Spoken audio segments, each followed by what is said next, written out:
Hurmatli YPX xodimlari,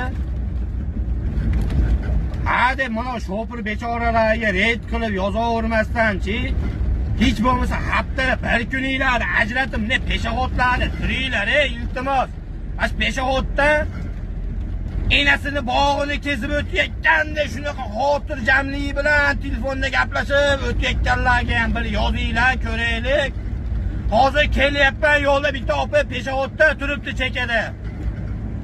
Men xuddi shunaqa bir muhim masalani hal qilayotgandek mana shunday turibdi.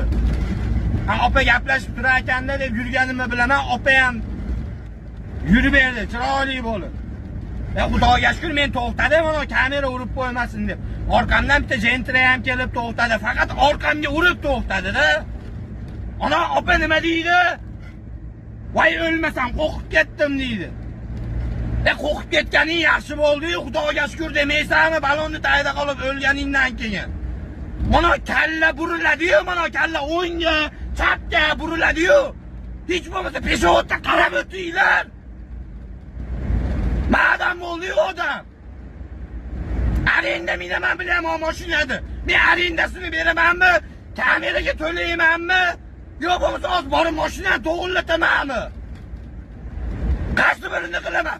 Sen iflos uyingga borib hozir eringga aytib berasan, maza qilib peshovoddan o'tayotgandim, ikkita mashina avariya bo'lib ketdi, yomon bo'ldi deysan. Meni deb bo'ldi demaysan. Qaranglar, iltimos, o'ngga chapga mana bilet kallani burib qaranglar, peshovoddan o'tayotib.